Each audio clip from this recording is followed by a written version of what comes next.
ইন্নাল হামদুলিল্লাহ ওয়াসসালাতু ওয়াসসালামু আলা রাসূলিল্লাহ আম্মা বা'দ। ইসলামে মূর্তি পূজা অত্যন্ত গর্হিত অপরাধ। তাওবা না করলে এ পাপ থেকে পরিত্রাণের উপায় নেই।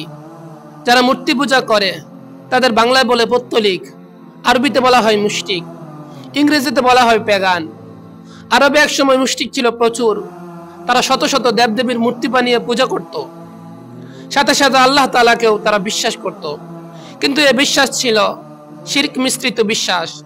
আল্লাহ তাআলা বলেন, মা না'বুদুহুম ইল্লা লিয়ুকাররিবুনা ইলাল্লাহি যুলফা।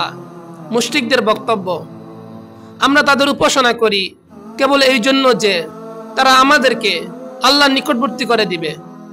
আরবের মুশরিকগণ সাধারণভাবে আল্লাহ তাআলাকে বিশ্বজগতের সৃষ্টিকর্তা বলে বিশ্বাস করত, কিন্তু তারা মন গড়া কিছু দেবদেবীর প্রতিমা বানিয়ে এই বিশ্বাস জন্ম দিয়েছিল যে আমরা এদের উপাসনা করলে এরা খুশি হয়ে আল্লাহ তাআলার দরবারে আমাদের জন্য সুপারিশ করবে এবং তাদের মাধ্যমে আমরা আল্লাহ তাআলার নৈকট্য লাভ করতে পারবো।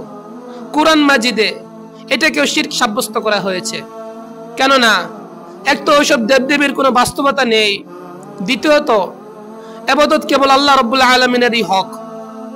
অন্য কারো ইবাদত যে নিয়তে করা হক না কেন তা শিরক। এর দ্বারা জানা গেল যে কোনো ব্যক্তি বাস্তবিক আল্লাহর ওলি বা বুজুর্গ হয়, তবু তার ইবাদত করা শিরক। তা এই নিয়ত করলেও যে তার ইবাদতের মাধ্যমে আল্লাহ তাআলার নৈকট্য লাভ করতে পারবে। বর্তমানে মুশরিক কারা? বর্তমানে মুশরিক হচ্ছে হিন্দু, বৌদ্ধ, জৈন ও কিছু বেগান গোষ্ঠী।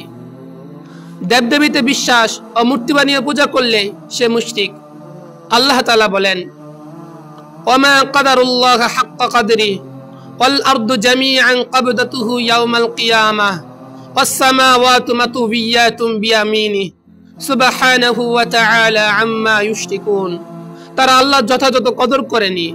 কিয়ামতের দিন গোটা পৃথিবী থাকবে তার হাতের মুঠোয় এবং আসমানসমূহ ভাঁজ করা অবস্থায় থাকবে তার ডান হাতে। তিনি পবিত্র, আর এরা যাকে শরীক করে তা থেকে তিনি অনেক ঊর্ধ্বে।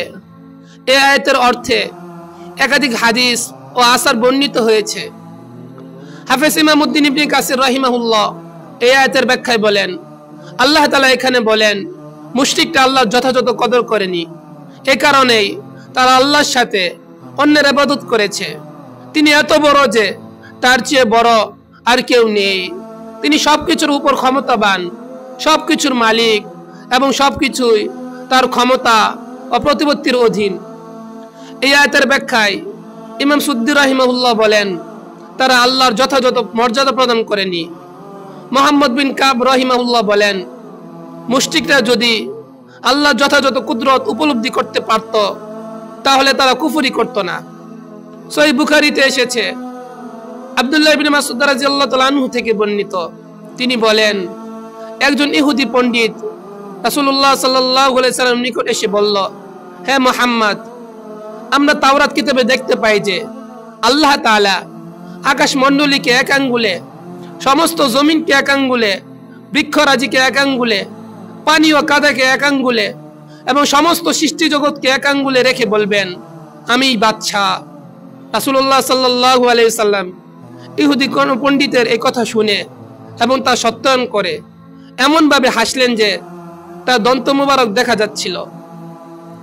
অতঃপর তিনি এই আয়াত পাঠ করলেন, ওয়ামা কাদারুল্লাহ হাক্কা কাদরিহি ওয়াল আরদু জামিআন ক্বাবদাতুহু ইয়াওমাল কিয়ামাহ ওয়াস সামাওয়াতু মাতউবিয়াতুম বিয়ামিনি সুবহানাহু ওয়া তাআলা আম্মা ইউশরিকুন। তারা আল্লাহর মর্যাদা ও ক্ষমতা মোতাবেক কদর করতে পারেনি।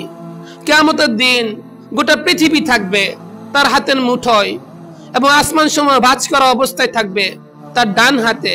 তিনি পবিত্র, আর এরা যাকে শরীক করে তা থেকে তিনি অনেক ঊর্ধ্বে।